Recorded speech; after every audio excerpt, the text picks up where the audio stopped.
What's up, everybody, and welcome to a brand new live episode of the Hot Mic here on the Outlaw Nation channel. I am the Outlaw himself, John Rocha, joined as always by the Sneider, Jeff Sneider. How are you? I'm good, Johnny boy.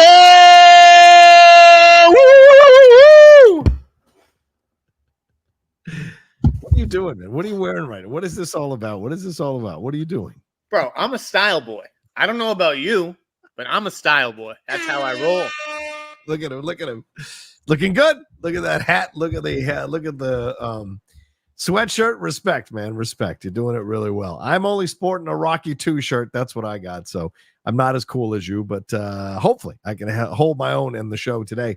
We got so much to get into, Jeff, so much to talk about here in the world of DC and Marvel and Star Wars and movies and film, entertainment news, what have you, movie studio news. We got a lot to cover in this episode of the Hot Mic, a special episode happening at 3 p.m. on a Wednesday instead of 4 p.m. Thursday, our normal time. But we will do our best to hold down the fort and talk about all this stuff. And we got Streamlabs and Super Chats to answer from all. You already seen some Streamlabs and Super Chats have come in. See Streamlabs address right above Jeff's head. The Super sends in his Super Chats as well if you want us to read your comments on air and talk about them as we go along. Hey, and we're right on the verge of TIFF. So come on now. Get ready, ladies and gentlemen. You are on your way next week. Is that correct, Jeff? Yeah, Johnny. I don't know that I'll be able to do a show because I'm leaving the day before TIFF on Wednesday. So I don't know that it makes sense to really do a show on like Tuesday. It's so early in the week. Yeah, no, I agree. Plus, the holiday weekend and everything. So we'll come back with like a big fat show where I spill the beans on TIFF and all that stuff. Like a monster show. Yeah, exactly. Well, we're looking forward to you little on the ground floor, so to speak, with your feet on the ground there, exploring all of this stuff for sure. All right. Well, listen, that's the deal. We'll start off the show. We got a lot to get into. We got a limited amount of time. So let's do it, Jeff. You ready? Born ready, motherfucker. All right, let's deal with this first. This is a Venice Film Festival. It was the site for the premiere of Beetlejuice. And we got the first reactions to this one. There were some positive reactions. IndieWire's Sophie Monks Kaufman posted her review and said Burton has married his jamboree of gags, visual spectacle, and charming practical effects with a distinctly human tale. The playlist said Tim Burton is back and at his best in decades. Emma Sasic, one of my favorite critics there, she said it is ghoulishly fun. Honors the first film with throwbacks, all while expanding Tim Burton's characters and world to make a delightful new story. Slash Films' Jacob Hall also said that Beetlejuice is a long way to return to form for Tim Burton. Between Michael Keaton's indelible performance and the hordes of practical puppets and mountains of old school VFX wizardry, this is a sequel that truly understands what made the original feel so special. And Richard Lawson, though, there are other people who didn't like it. Richard Lawson at Vanity Fair did not like Beetlejuice, writing, quote, this movie is yet another legacy sequel that serves as a sad testament to the original film's ingenuity. And Total Film said that the movie was a fun but scattershot frolic in the afterlife. Now, normally, Jeff, you're pretty hard on these initial reactions because you think they side to the more favorable side of things. But this feels like you've got the good sample of both sides on this. What are your thoughts when you hear these reactions? Well, this is a different crowd, right? Because these reviews are coming out of Venice for the most part, Venice right? Film Festival, yes. So it's like, you're not sending necessarily like the junket press all the way to Venice. So it's maybe a higher caliber of critic. So I guess I would trust these reviews a little bit more. Listen, I've heard good things about it. I'm not expecting a masterpiece. I'm not expecting it to be better than the original. Yeah. But yeah, I'm not surprised by the positive general sentiment. But you're right. You're right to be suspicious because every single movie, it seems like, oh, well, the critics liked it. Okay. Yeah, that's what they do. That they like movies these days. That's all they do. If they want to maintain their access, that is all they do. But yeah, I don't know how much to do. I mean, I'm looking forward to it. I hope it's good. But seeing some notable critics already kind of calling it out for being a bit of a nostalgia trip, I think puts me in the right frame of mind to be like, okay, I'm going to go into it understanding that maybe it's not overwhelmingly a masterpiece like some people were hoping for, maybe, but a comedic masterpiece, that being, but maybe the nostalgia will work for me. You know what I'm saying? And it's not always the way it works with these. Everything is fan service these days, from Deadpool to Alien Romulus. I mean, it's just heaps and heaps of fan service. So, I'm not surprised by all the callbacks, but I am looking forward to it, and I do think it'll be fun. Yeah, Stephanie Litz here telling us that Alonso Duralde posted his reaction. He liked it. He said it was messy but fun. Messy but fun. Okay. All right. We'll see what happens with that. He's the ghost with the most. What more do we want? Did you see the new clip that dropped? The 2.5-minute clip they dropped earlier in the week. No, I'm trying not to watch too much. All right, fair point. I'm not going to spoil it. Why does everybody watch all this stuff? Why do you watch this all this stuff? Well, I enjoyed it. I was going to do a reaction to the clip, but then I changed my mind. But I just watched it because they're not going to release clips that are going to mess with the overall effect of the movie. But it's a nice sample that Tim Burton kind of went in a direction with the Monica Bellucci character that I think is very fun and interesting for those of us who are film fans. So I kind of like her. So, yeah, I can't wait to see her in this. I can't believe he's dating her. But I guess that's how you get into a Tim Burton movie is date him, right? Lisa Marie. Who else was dating? Oh, Helena Bonham Carter was in all his films where they were dating, and now it's Monica Bellucci, who they I think started dating last year or something. So she's obviously a fantastic actress, but I guess that's the way to get into a Tim Burton movie. Hey, who can explain love, John? Not I. Certainly not I. When are you seeing this? I'm seeing this next week on Tuesday, I think, and then it comes out that Friday, right? Are you? John, don't be silly. You think I've been invited to see Beetlejuice? No, that invitation has not arrived. But I will let you know if it does. You need to start using the hot mic as your calling card. Get in there. Say the hot mic. Jeff Sneider hot mic. Get in there, man. I guess Warner Brothers doesn't care. We're gonna make them care. All right, let's move on to this other thing here, man. Let's move on to the big news here. You broke this one, Jeff. Keanu Reeves.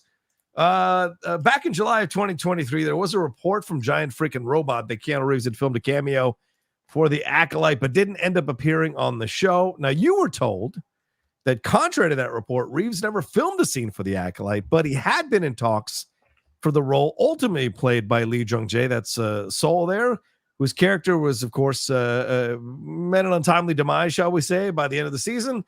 And what you said you were told is that he didn't take the role because Lionsgate refused to adjust his schedule for Ballerina, the upcoming John Wick spinoff with Ana de Armas. Jeff, I got to call bullshit on this one, but we can go round and round about it. You tell me, how much do you believe that it was a scheduling conflict that kept Keanu Reeves from being a part of a Star Wars series? I mean, according to from what I heard from my source, 100%. Okay. What did you hear? You heard he didn't want to be a part of it, or what? I'm not saying I heard that. I'm saying, to me, if you're a notable actor and this is a massive franchise, and a franchise has been in your life for decades since you were a child, and they ask you to be part of a show, and they probably send you the scripts ahead of time, I think they're using scheduling difficulties like they use. I was dehydrated. I wasn't on drugs. I was dehydrated. I think it's a cover. I think he read the scripts, didn't like the character, didn't like what happened to the character, how they were treating the Jedi possibly, and then said, nah, I don't think this is for me. Scheduling difficulties. I don't think you can rule that out. Okay. Considering how the thing was received, I don't think you can rule it out. Did you hear this from somewhere? Or is this just a theory of yours? It's a theory of mine. Yes. Okay. Yeah. Well, that's not what I heard. I heard he definitely wanted to be a part of the show and just was precluded from doing it because Lionsgate was like, yeah, we need you to do Ballerina. There's no flexibility here. This movie's already fucked enough. Sorry. So, yeah.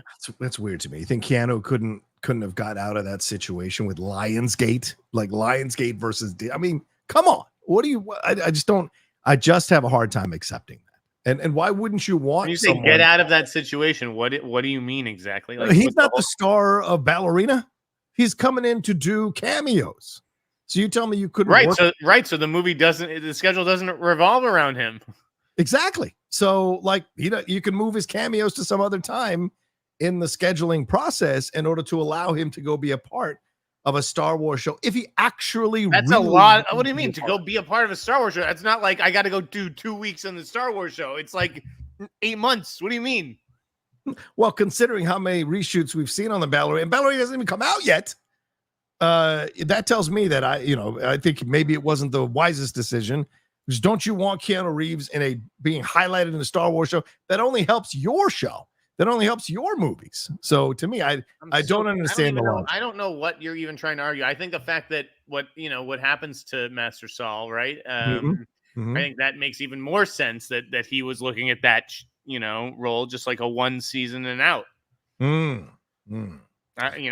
Okay. So that is what I had heard. Okay, fair point. I'm just saying analytically. I'm looking at analytically, and I'm saying if I'm Lionsgate, I move stuff around for the guy who is the premier person of one of my biggest franchises in the history.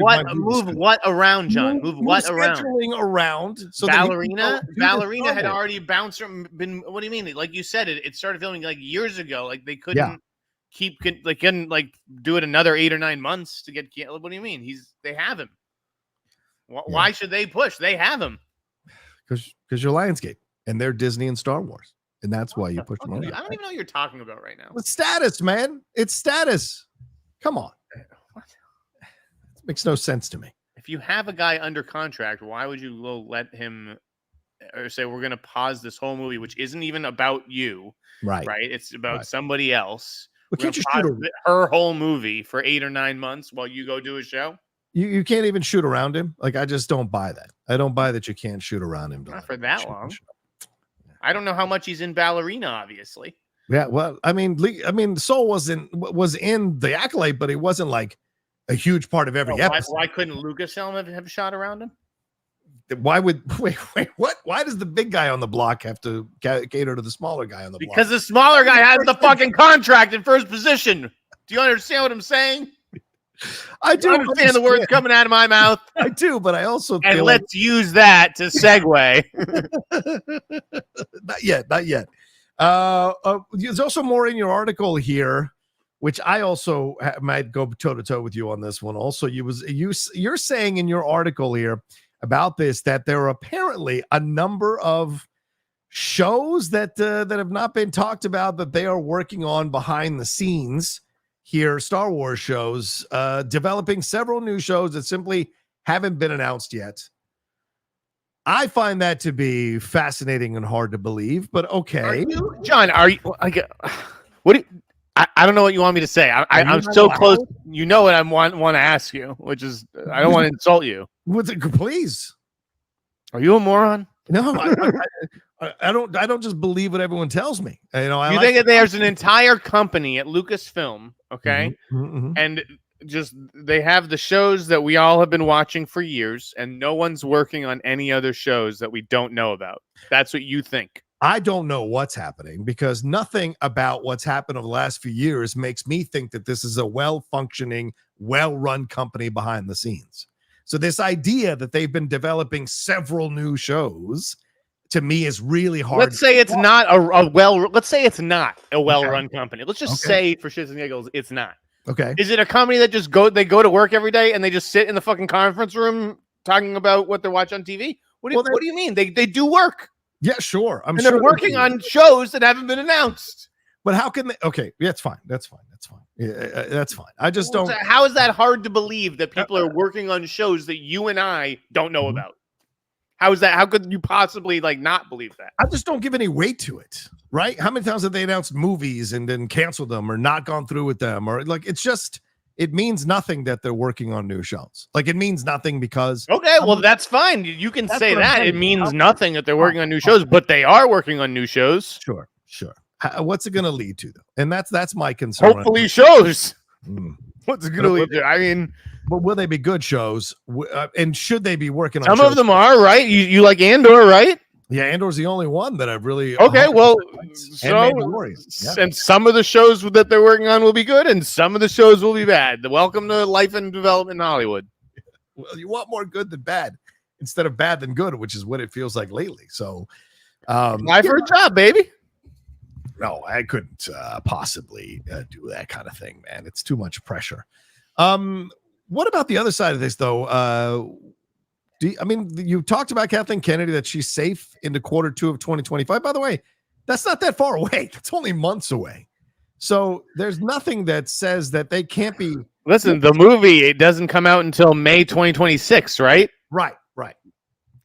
I wish, nobody said that. And that's what they remember. I had heard that before. I was like, she's going to stay on through the first movie, get the movies back up and running.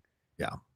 All I'm saying is that was the last conversation I had. It wasn't she's going to be on through Mandalorian and Grogu in May 2026. It said she's going to be here through May 2025. Yeah. Yeah. But the thing is, from what I've heard from a couple of my sources, is they've paused production on everything. Shows, movies, everything. And that production is different than development. Well, that's fair. That's fair. And that's totally fair. Of course, you're right.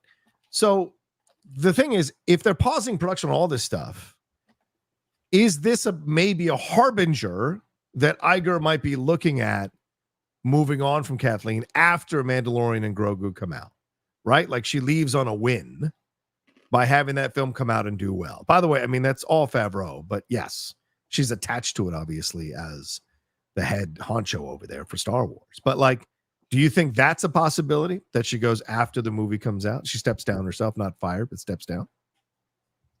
100%, first of all, because there's no way in hell. Let me tell you right now. Okay. Let me tell all of you. Yeah. There's no way Kathleen Kennedy's getting fired. Yeah, no way. That will not. And even if that is what happens behind closed doors, that is not how it will be presented in the press. Nope. Whether that's me, Mike Fleming, Matt Bellany, whoever breaks it, it will not be positioned that way, no matter which side gives it to them. Yeah. Okay. Yeah. Yeah, I feel that way too. She will absolutely step down of her own accord when she is ready. Yeah. And I wanted to go on. Yeah, her and Iger will have a conversation. We'll have a meeting, and they'll basically map out how she's going to leave. Because Iger is ultimately the guy who can fire her if he wanted to. But I think he knows she's been such a great soldier for the company. They made billions of dollars during her running of Star Wars. So you want to give her a graceful exit and a thank you. So it'll be her stepping down saying, I've done what I can do. I'm leaving on a good note with a fantastic movie connected to one of the first series we ever did here under my leadership. So it's time to move on and have some fresh voices in the room. And so, yeah, that'll probably be what it is. I want to, okay. I'm going to put this. Ooh. Kathleen is 71. Yeah. Doesn't look it. She looks great for 71. Let's not even talk about Kathleen and her age. Kathleen. You brought it. That's a baseline. Kathleen 71. Kathleen has a 77-year-old husband. Okay. Fair point. Frank Marshall, who is the producer of Jurassic. One of the great producers ever. Yeah. Of course. A legend. And Frank is 77. Yeah, that's a fair point, brother. That's a fair point. Want to stay home, want to be near, want to enjoy the last however much time they have. They've already accomplished everything you can accomplish as a producing partnership, separately and together.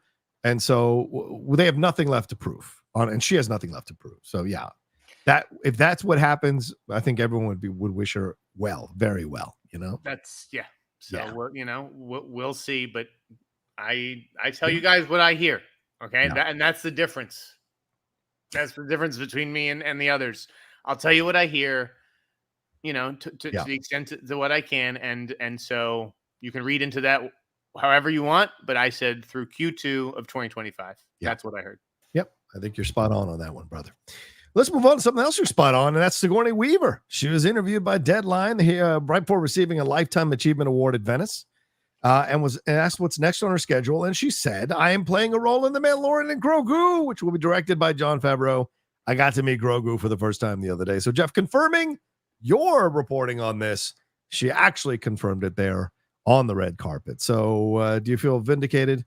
Is that I'm good. Again, I feel pretty confident in how I've been reporting on this franchise for You've been great. A while. You've been great. Yeah. Yeah. Yeah. But now that she's fully in, are you excited on this idea? Do you have any hints? I want to see what else is going on. Like, is she the only new cast addition? Are there going to be others? Is it mostly just the cast of The Mandalorian? Right. Which, again, I did watch the first season and a couple episodes from season 2. I did tail off there, but I am familiar with that world, and I liked what I saw. Yeah. Well, season 2 is good too. Season 3, kind of half and half. So yeah. All right. Well, I mean, we'll see what Sigourney is going to be playing. I'm sure you'll get some heads up on what role it is and where she'll play or what part she'll take in this particular film. But it'll be fun to have her being a part of yet another franchise, especially as her other big franchise just had a good film released and a good hit. Let's move on some Paramount stuff here, Jeff. Let's wrap this up once and for all. Paramount, now it's official. Edgar Bronfman Jr. has withdrawn his bid to buy the film and TV studio. He said tonight our bidding group informed the special committee that we will be exiting the go shop process. It was a privilege to have the opportunity to participate. He said there was many differences, but we believe that everyone involved in the sale process is united in the belief that Paramount's best days are ahead. He submitted a 4.3 billion bid last week, which included 2.4 billion in debt and equity, then raised it from 1.5 billion to Paramount's balance sheet to 6 billion. So from 1.5 to 6 billion was going to contribute to the balance sheet there. But in the end, they ended up going with Ellison there and going forward on this. So are you happy this is obviously this still needs to be approved and won't be locked down until next year, but we're done now with this story, right? Until next year. What do you think? Yeah, I mean, I don't think there's, the go shop window was only open. It was only extended for Edgar Bronfman Jr. So now that he's out, that's done with. There aren't going to be any other suitors stepping forward. Yeah. Unless, Sherry were to completely, back away or something, which I don't even know if she legally can at this point. Yeah, it seems like it's a done deal and that David will take over next year. Yeah. Are you happy? I mentioned him last night. I did like a thing about Ava DuVernay. Mm-hmm. Gave her some career advice and I know Paramount's really trying to remake Ghost. And part of me thinks that Ava DuVernay would actually make a pretty interesting director for a Ghost remake, and that she should be setting up a meeting with David Ellison right now. Oh yeah, yeah, that could be fun. You could even bring back Whoopi in a special role or whatever. I think that could be a lot of fun. However she wants, I think she would put an interesting spin on that character and know what to do with Oda Mae Brown. Yeah, I mean, I think that's a good. I think it was the box office leader in 1990, John? You would know better than I. Yes. I think that was the number one movie. And so Paramount is definitely keen to remake that. It's a valuable piece of IP in their library. If I remember, wasn't that nominated for Best Picture? I think it might have been. I feel like it was. I mean, it was such a phenomenon, man. Right, and Ava DuVernay, I think, needs to direct something commercial. So that was read the piece. I offered a few other suggestions, but just on the subject of David Ellison taking over Paramount, it's like, yeah, Ava, get in there now. Yeah, it was a good piece, but I love when you go onto those little. I always wonder what triggers you to think of those ideas, and then when you do, there's so much extensive reasoning behind the choices you make. I always appreciate reading those in your newsletter, and you guys can find Jeff's newsletter at theinsnider.com. Go and sign up there and get some more information from him every day. And certainly you're about to go to TIFF, so I don't know how much you'll be reporting in the newsletter from TIFF, but I'm sure a lot of reviews. Yeah, a lot of reviews. So here's the deal: Best Picture, Best Supporting Actress, which Whoopi won; Best Screenplay, which Bruce Joel Rubin won; Best Filmmaking, and Best Original Score. Those were the 5 Academy Awards that it was nominated for. Ghost in 1990. It made $505 million off a $22 million budget. 1990. 1990, dude. It's a good movie too. Remember when good movies led the box office? Good adult fare led the box office. Yeah, of course. But yeah, I think it's inevitable, that remake, and I think they'll probably will be Channing in the Swayze spot. Come on, man. What's Glenn Powell doing? Come on, man. Come on. Yeah, you can't do everything. Glenn Powell is the white Chadwick Boseman. Just get me Glenn Powell and put him in the movie. I would like to see that myself personally. Speaking of Channing Tatum, let's move on to this as we wrap up the first section of the show. Let me bring this up. Where's this picture? I got this picture. So, there it is. So Ryan Reynolds today yesterday, I think it was, released a deleted scene that he posted to his social media account that definitely showed Channing Tatum's Gambit surviving the fight at the end of Deadpool and Wolverine, or near the end of Deadpool and Wolverine. It was a little uncertain whether he was going to survive. The video doesn't reveal much, but it does see the character from behind walking in the middle of a few henchmen on the floor before he turns around as the video pans up to his face and he grins. And there's a little glow, as you can see on this mask. And it's possibly one of those circles, portals that he's jumping back into his universe. So there are no Gambit movie projects per se in the works after numerous years of it not getting made.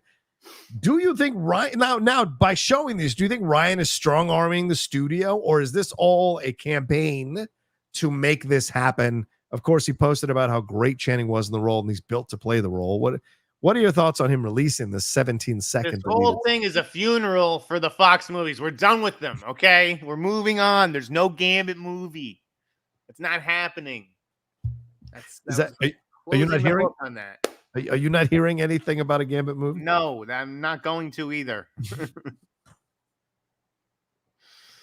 Isn't this terrible though? But isn't this shitty for Channing Tatum? Like, hey, let's celebrate how you could have done the role, but you're never gonna play this role. I mean, it just seems a little tough to do. Move on already. Like, yeah.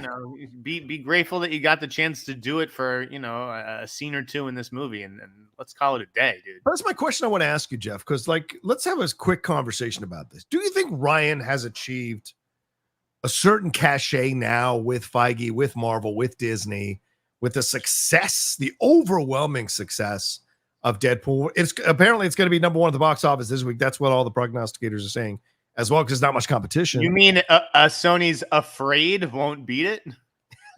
Frey-eyed? No. Frey-eyed?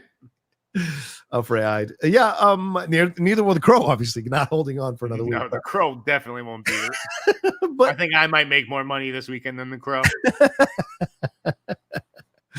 But yeah, I mean, what are your thoughts? Do you think he's got like some kind of cachet now to maybe make certain projects happen that maybe Marvel wouldn't have normally done, but now because of the amount of money, he's now maybe being listened to or paid attention to a little bit more? Do you see him maybe become like a strong arming Feige or getting in Feige's ear like worm tongue and speaking to him and getting him to do stuff?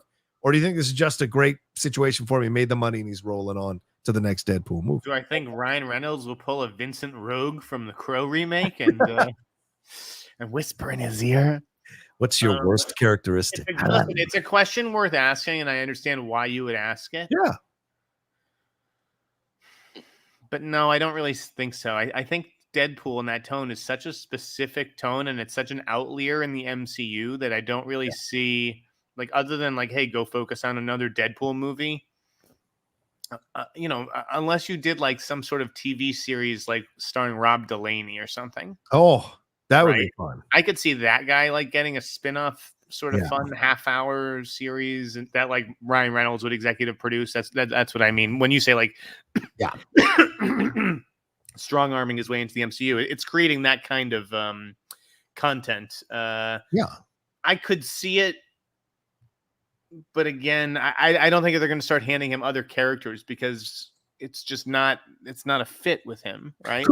Could they hand him a certain section of the MCU to be an executive producer for, like Maximum Effort Productions in conjunction with Marvel producing a Gambit series or a Blade series or an Elektra series? Would that be possible in your mind as kind of an offshoot that might tangentially connect to the overall MCU, but doesn't necessarily have to be canon in the overall MCU? Maybe setting up Secret Wars or something. Do you think that's possible? Not really. Okay. Like, I just don't think there's an appetite for any of those characters. It would have to be something like straight out of Deadpool. I don't think they would like Ryan Reynolds. You're going to executive produce the Elektra series. I don't. Okay. But I could see the Blade thing happening though. I feel like that's starting to become a reality more and more. I mean, we said that last time and it got picked up all over the internet. Like, I mean, that's just a feeling that we get only because there's nothing happening on the Mahershala Ali side. And so the last 6 weeks of Blade headlines have been all about Wesley Snipes. That, it's just, that's a momentum game. I don't know if that is real, and I don't think it should be. I think we need to move on from that. You do? You think we need to move on? Yeah. Okay. Jeff thinks let go, kids. Ryan Reynolds, I don't see him becoming like the next Favreau or, I'm going to say this. That fucker's ambitious. Yeah. And I just feel like there's a real possibility. Like he could attract certain directors. He could attract certain creators. And I'm saying, to put it in the back of your mind, I think down the road, there's a very real possibility that Ryan Reynolds and his Maximum Effort production company are producing this kind of stuff in order to expand the brand of Marvel. And people seem to love Ryan. And so maybe Marvel doesn't do that. Like, it's just not their model, though, with the outside producers. Like, right. I don't see but how long will Feige be there? I don't know. I think past Secret Wars, everything's up in the air, bro. And that's not that far away. It's like 2.5 years away. So I just wonder if he'll still. Yeah. So I don't know. 3 years from now, is Ryan Reynolds, are we still talking about him in relation to the MCU, or like, have we moved on? Has he moved on? Could Ryan Reynolds be the new Feige after Feige moves on? Yeah, I don't see that. Ryan, if you're watching this, think about it. All right, let's take a break here, Jeff. We're at the half an hour mark, a little bit past, and we'll get some other topics coming out. Keep sending in your Streamlabs and Super Chats, people. We will answer them a little bit later on in the show for sure, and we'll be right back right after this.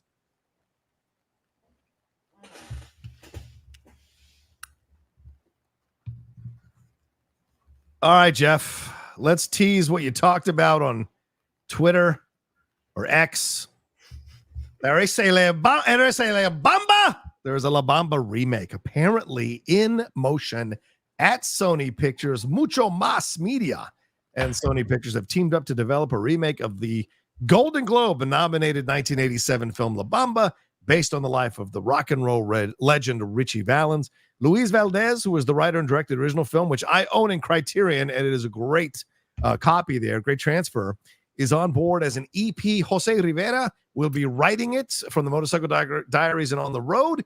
And the film itself, though, the original film was added to the National Film Registry in 2017, which I thought was great. And Javier Chapa will produce for Mucho Mas Media. Jeff, this is all about new biographical details coming out and coming to light in the years since the original La Bamba came out. By the way, that to me is the Citizen Kane of Latino movies. It is untouchable. And the fact that people want to remake it is driving me out of my mind. But the fact that Luis is involved as an EP makes me happy.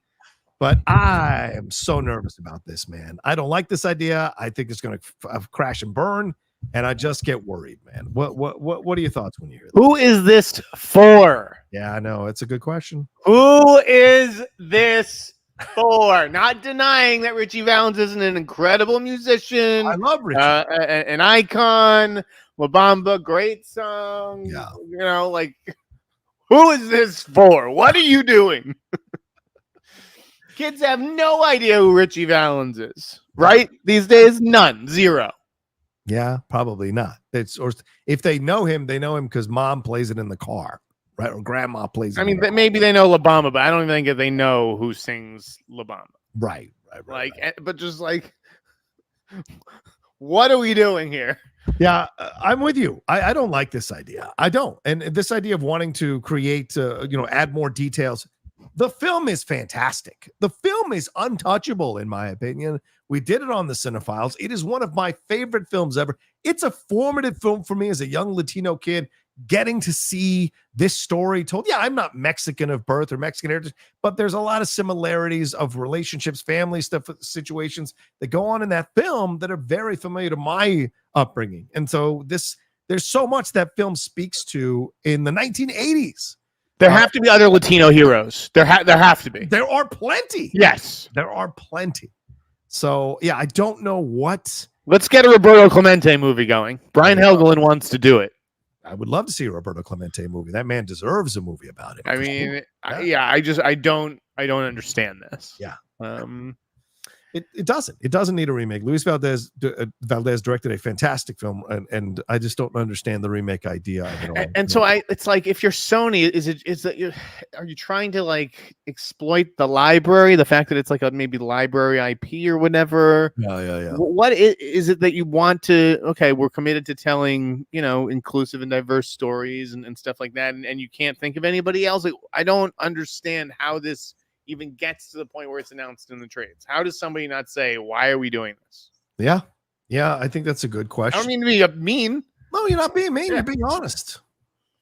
I'm with you, because it's not like if this was it'd be different if this was like a dated film, and like people liked it back then, but now like Around the World in 80 Days or The Greatest Show on Earth, you know, big films from back then. You watch them now and they're just terribly dated and not good. Remember like the Cesar Chavez movie? Did you see that? Yeah, with, like, Michael Pena. Yeah, of course. Yes. Even like the Jesse Owens movie, right? Yeah, Race. Yeah, Race. Like who like these are great stories of amazing people who did amazing things, but like, what is the audience for this? Yeah. Even like best case scenario, I just don't understand some of these biopics. Even today's, we have to talk about this one while we're on the subject of biopics. Go ahead. Steve Harvey. What's going on? They announced a Steve Harvey biopic today. Yeah, that's where we're at.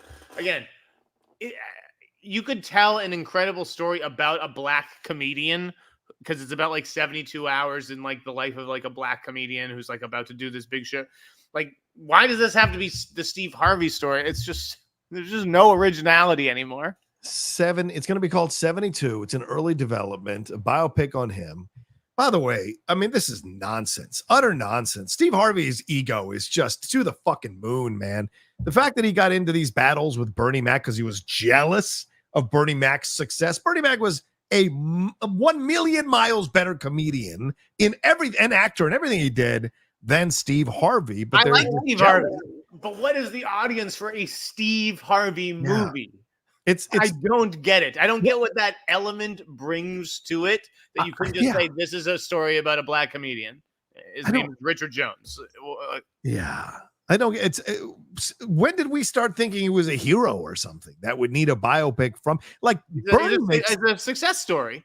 Sure, fine, but there's a million success stories in the world of comedy, for God's sakes. Tiffany Haddish was living out of her fucking car. I mean, come on, there's a million success stories. Right. What separates him? I get it. He's become. We haven't had a proper Richard Pryor movie, John. Oh, that's a great point. That's an excellent point. Steve Harvey movie. Like, okay. I'd rather do an Eddie Murphy movie who's been around longer and hit the heights than I would a Steve Harvey. I would even do Bernie Mac over Steve Harvey again because Bernie died from contracting that illness when he was helping survivors of Katrina. That's a hell of a tragedy, a tragic way to go. That's a story you tell. That's a heroic story. I don't understand. Like, you don't see Cedric. I haven't read the script about me. You don't see I haven't Cedric read the script for 72 hours, so I don't know how unique an approach it is. Tell me Steve Harvey biopic, and I don't know if it's because I'm a white guy, or I don't know how it would matter. If I was a black executive too, I'd be like, what? Why? Yeah, it's a centers on a transformative 72-hour period ahead of a career-defining performance for Harvey at the legendary Apollo Theater in 1993. The film will provide audiences an intimate look at the perseverance and challenges that defined Harvey's career. At age 26, Harvey left a secure sales job to pursue a career in comedy. So he wasn't even coming from a place of like poverty. He was coming from a really good job to go be a comedian, and he confronted obstacles along the way and became successful. Look, I'm not trying to shit on his success. Good, more power to you. Way more richer and successful than I am and will be. Before I'm never going to reach those heights of Steve Harvey. It's way too late in my life. But I can also give my honest assessment here. It's like, who is clamoring for this? Who is clamoring besides Steve Harvey's ego, which is a legend amongst many people? In fact, you know what? If you have that article in front of you, yes, do a control-find for the word writer. What does it say? It says there's no writer yet, is there? Yeah, no, there's no writer. It's just an idea. It's not even like someone wrote this script and the script was so good that we had to buy it and like develop it. It's just like, let's do a Steve Harvey biopic. Let's get somebody to write that shit. What? Oh, man. Yeah, that's weird. That's a weird idea. I don't understand. Of all the black comedians you do a biopic on, hell, throw race at it. Of all the comedians you can do a biopic on, Steve Harvey's not one that I would even consider. So, yeah. Very weird. All right. Anyway, the writer is Barry Jane. Yeah, right. All right. Let's.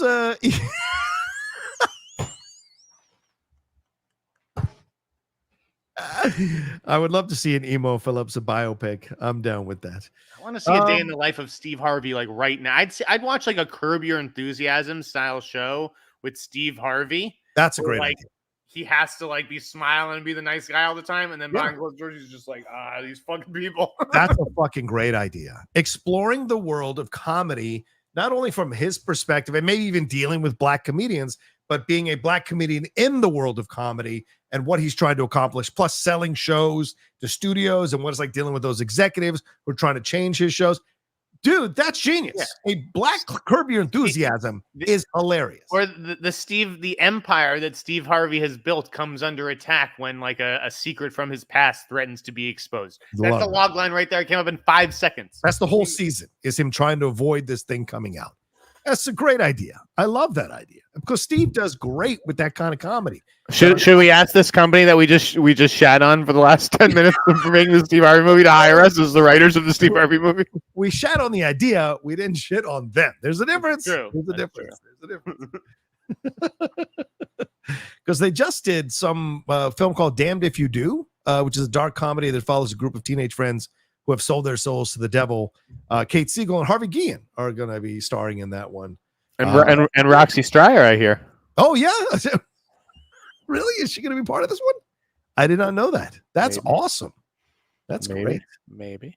Speaking of people we know, how about Tiffany Smith and Marc Bernardin, brother? How about their that announcement? That was cool. Yeah. Do you want to go in on that one, or do you want me to take that one? I mean, it's up to you. Okay. I don't know if we need to get into it on the show. Just saying congratulations to them for getting a crowdfunded campaign here, successfully leading to a project getting off the ground here. Deepest Darkest, with Bernardin writing and directing it. Ernie Hudson, Phil Lamar, Yetide Badaki, and Raymond Lee will co-star with Caitlin Bassett. Tiffany is one of the co-creators with Marc Bernardin. So shout out to Tiffany Smith, who's been blowing up with a lot of projects that she's working on. I love Marc and Tiffany. Yeah, absolutely. So shout out to them. All right, Jeff, let's move on to some Predator news here, man. The new Predator movie is apparently in production already in New Zealand. How the hell did this slip under people's radars here? According to a number of sources here, Dan Trachtenberg is directing this. This is not Prey 2. This is a new Predator movie. Trachtenberg is directing this one. It's called Badlands, which will star Elle Fanning, which we talked about on the show a few weeks ago. It has already apparently started filming in New Zealand.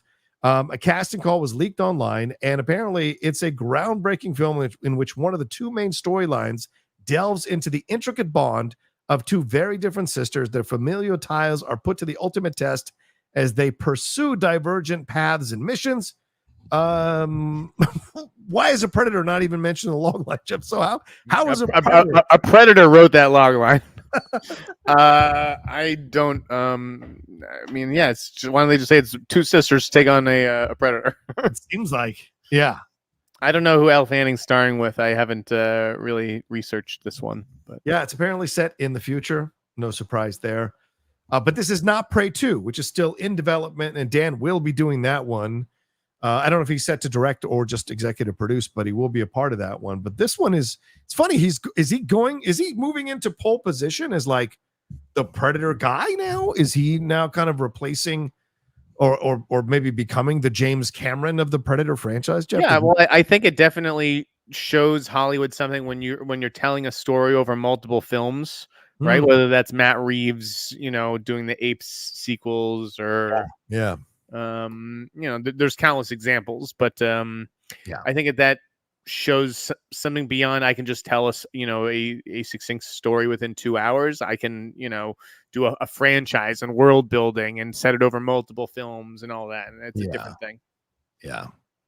Well, I like it. I mean, it's a guy if you want to have anyone backing, I don't know, what do you call it? If you want anyone leading the way, if you want to back anyone to take control of this franchise, Dan Trachtenberg is a great choice, so I hope he becomes the person who controls what this whole thing is and what the look and feel and vibe is. Yeah, I definitely think him and Steve Asbell at Fox are sort of the creative stewards, if you will, of the franchise for right now. All right, so we'll keep tabs on it. See who the other actress is in this one. If the two sisters, unless they're twins, and Elle's playing both of them. Ooh, good possibility. I mean, why not? That may be why we haven't heard about another actress. Right, they just stuck Elle Fanning on a helicopter and choppered her in, and that's it. That's it. Production's rolling. Yeah. Hey, an Orphan Black version. All right, let's move this news you sent me here. Let's talk about this guy, Jeff. You love to talk about problematic people. Let's talk about Brett Ratner.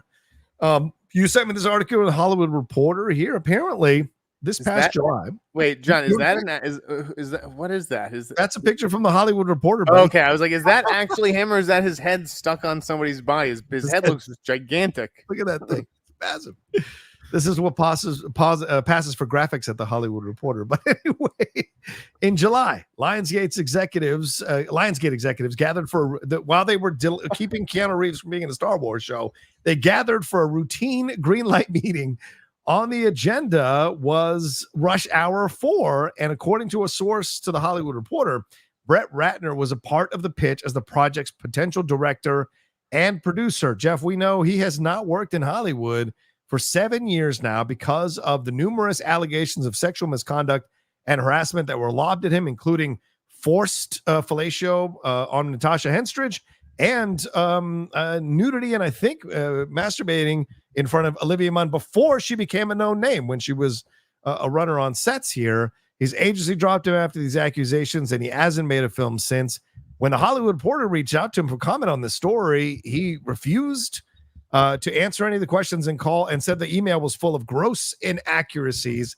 It would not provide further comment. The story goes on to talk about the producers involved here, international producers, so maybe they don't have as much of a hang up on this kind of stuff. But what are your thoughts on this? Do you think this is a possibility? Both Chris Tucker and Jackie Chan have said they want to come back. So has it been long enough? What's your thoughts on this? I bet they want to come back.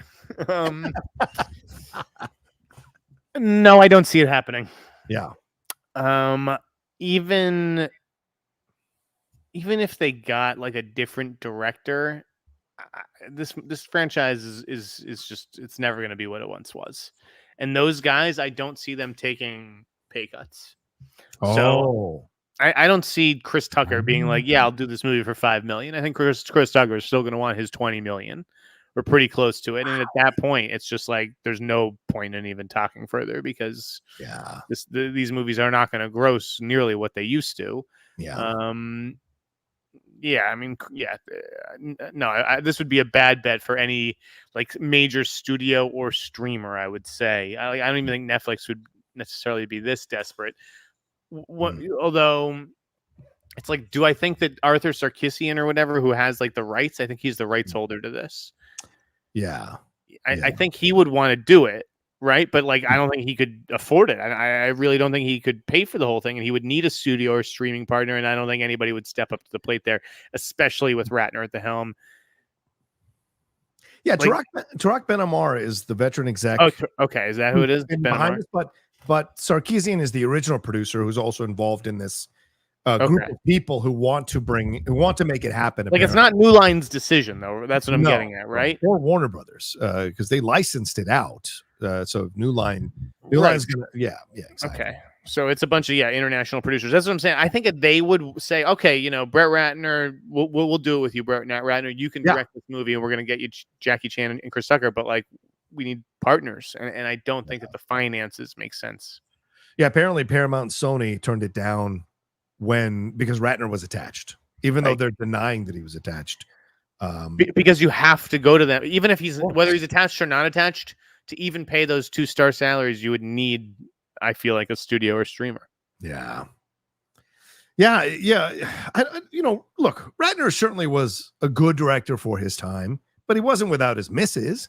So I don't know why you wouldn't find a new director to be a part of this. Could Ratner sue them? Like, is there some sort of agreement, or like, I don't understand with the fascination to have Ratner attached to this. There are plenty of good and up-and-coming filmmakers because he's done the others, right? And maybe there's a loyalty, and like, he knows how to handle those two guys and their personalities, and maybe recreate that magic that they had in that trilogy. Yeah, maybe that's the idea. But you're right. I wonder if he could even get insured at this point. I don't think so. I mean, it's been 7 years. What has he been doing for 7 years, Jeff? Let me just ask you this: like, what if we said he's been doing the work? Then great. I think that's awesome. You have to create a path for people to come back. Right. So it's like, what if that is the answer? He's been doing the work, and so 7 years, like, that's longer than a lot of other people waited, right? Yeah. But he's protesting his innocence, and he's never wavered from that. And his response to this email saying that it was full of gross inaccuracies makes you think that he hasn't been doing the work, brother, that he fully believes that he was railroaded out of the town. But I also think, listen, Jeff, you know this, and we talked about this last episode. If people like working with you, they will create a space for you to come back. Mel came back after some of the most horrible things someone's ever said. So, yes, okay, people were waiting to railroad him out of Hollywood, is what I think.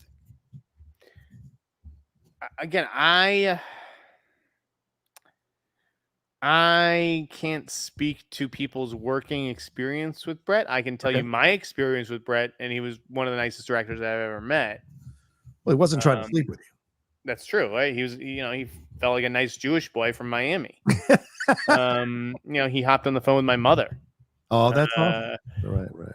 So it's like, it's hard for me to think of Brett as like this monster that he's, alleged to be, although I certainly believe, a lot of the stories that have come out about him. I think, a lot of like the circles that he was traveling in, all the stuff with like him and Sujihara and like that whole network, that old boys network. Yeah. Like, that was legit, that was very thoroughly reported. So I don't know if there's really a way back for him in Hollywood, but like if Saban Films or so, like I could see a company like that stepping up to do Rush Hour 4, but they couldn't do it at the budget that it normally is.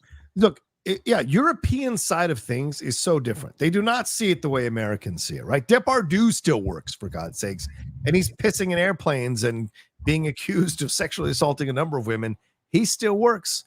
We just not celebrate, but we commemorate the death of Alain Delon recently. Certainly, Alain Delon has a lot of really questionable shit in his background, yet still people loved him in numerous countries around the world. So it's a different situation. But I think personally, 7 years, if you don't work in this town, it's because they don't want you back. They don't want you back. For you stepped on too many toes. You were cocky with too many people. You were abusive to too many people, and if you haven't been doing the work, they're not going to open the door for you back again. No, you're right. It's not up to us. You're right. It's up to the people who he's worked with before, because those are the people who he's going to go to get jobs again. Yeah. And it's no guarantee that Jackie and Chris would want to come back to work with him either, considering what happened. Olivia Munn's story is very detailed. It's extensive and it's unsettling. So is Henstridge. His story. So I think that's another part of this, that these were known people that he did this to. But like, that's the thing with Harvey. Like, Harvey was a number of actresses he did this to, and that's kind of what made the public fully go after this. And I'm sure these guys aren't alone, right? I'm sure there's a lot of directors who are like, can do a lot for these women, right? Yeah. Who are, willing to do a lot for parts, and they take advantage. Yeah. Very true. So we'll see what happens with that. Is there any more you want to say on the Ratner thing, or shall we move on? All I'll say is that I do think Ratner is a better director than he got credit for. And I don't necessarily think that he made any bad movies. I think he made, some movies that maybe were disappointing or some people didn't like, but hard pressed to say, hey, this is a bad movie. And that includes X-Men. I don't think that's a bad movie. I've seen way worse X-Men movies. Well, that's fair. Actually, you know what? Yeah, that's totally fair. I would agree with that I've seen way worse X-Men movies. Well, Hercules is bad. Isn't Hercules bad? Hercules is bad. Come on. That's what? I didn't see Hercules. Was that his last movie? Yeah, that was his last. Okay, I didn't see it. Yeah. Maybe I've had this opinion for so long that I used to say that before Hercules came out. Didn't see it. I liked Tower Heist. I thought that was a good movie. It's okay. It's okay. It's not bad. It's okay. Yeah. Family Man, Family Man's great. That's a Christmas Family Man's good. Every Christmas. I thought After the Sunset was a sexy fucking movie. I like that. And Red Dragon. Dude, guys, I covered the After the Sunset junket. And like it really, when I look back on it in my career, it was a formative day in my life. I'm sure. Okay. It was, fucking Pierce Brosnan, who remains the best smelling human I've ever smelled. Okay.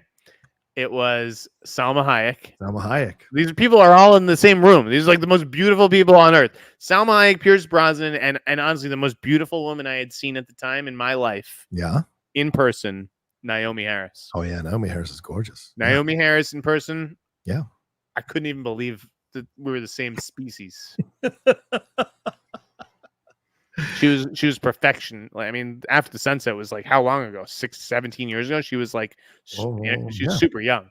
17 years. In her 20s, like early 20s. She was a baby. Yeah, this is. Oh no, I'm sorry. It's 20 years ago, bro. That's 2004. After the Sunset. Jesus, she was stunning. Yeah. Woody Harrelson and Don Cheadle are part of this. Yeah, Woody was there today. It was like the most incredible junket. Hell of a junket, bro. Hell of a junket. All right, let's move on to Quentin Tarantino calling you out, Jeff. Quentin Tarantino was on Club Random with Bill Maher, also known as hanging out with an old dude in the dark for an hour and a half. And he refuted the idea that anything we've heard reported online about the movie critic is valid in any way. He said, quote, if you're Joe Schlemoka and you're some sort of transient celebrity reporter of some kind, if you hear, quote, Quentin is going to make a Star Trek movie, or Quentin is going to do a movie called The Movie Critic, or Quentin is going to do any fucking thing. It's a little bit like when that guy wrote that Howard Hughes biography that ended up being a hoax. The thing is, they can say anything. Oh, Quentin is going to cast Tom Cruise. It's for sure. Quentin's going to cast Tom Cruise as the movie critic. And the thing that's funny about the movie critic was they started saying I was going to cast Paul Walter Hauser. But what's funny about it is I think they just kind of think he looks like a critic. So that's why they picked him. My point, though, is they write it in, Showbiz Daily or something, and then that gets picked up in 140 other pieces. But he also said it's not a bad thing because I'm an egomaniac, and me thinking that there's 142 articles about me, the egomaniac Elvis guy, part of me goes, yeah, right on. So fascinating answer to the movie critic, Jeff. He didn't even confirm or deny any of the details or that it was still in motion or not in motion. What do you take from all of it? That's exactly what I took from it. It was... look at these fucking random people on the internet saying Tom Cruise is gonna be my movie. That's true for like 2 seconds, and then blah blah blah. I'm like, did you deny it? I didn't hear denial in there. Didn't hear denial. Yeah. I mean, what do you think? You're gonna get fucking Tom Cruise to do your play? Like, if this is your last movie and you've been a Tom Cruise fan your whole fucking career, yeah, you're gonna reach out to old Tommy boy when every actor in Hollywood is willing to do whatever you want for your last movie. Okay, I think it's fascinating, and I think it's a bit of hypocritical bullshit because I guarantee you that Quentin Tarantino, when he was working as a video clerk, was reading all those movie magazines. And this he reads it all right now. I love how it was like, I don't pay attention to any of this stuff. Then named every rumor that has been about his movie in the last 2 years. Like, okay, guy. Quentin, there are other people besides, fucking Fleming and Sean Fennessy to call. Yeah, way too many fucking people worship at the altar of these directors. Quentin, we go way back. They're just like you and I, man. They're just like you and I. They're very talented at what they do for sure, and it's great. But they're also human beings, and human beings in a creative industry who constantly need the stroke. So don't tell me they aren't reading this stuff and they could cry about it for public facial. Like publicly, they say all this stuff that it's ridiculous. So the people who are like, yeah, I don't like those dirt sheet reporters. I don't like those guys making those. Why are they, ruining it? They're playing to that crowd. But in truth, in reality, they eat this shit up like crazy. They read it all. Quentin, you can call anytime, okay? Call, just ask Mike Simpson's office to get my number for you. They will get it for you, and we can have a discussion. If you have a problem, I mean, geez, going on Bill Maher, really? Of all places. I love Bill Maher, but I pitch myself. I should be a guest on Bill Maher. We should have our own podcast on Club Random. I mean, they're hiring these celebrities to host these podcasts. It's like, not all these people are podcast hosts. Yeah. How'd that work out for Meghan Markle? I don't even get me started. She's a terrible podcast host.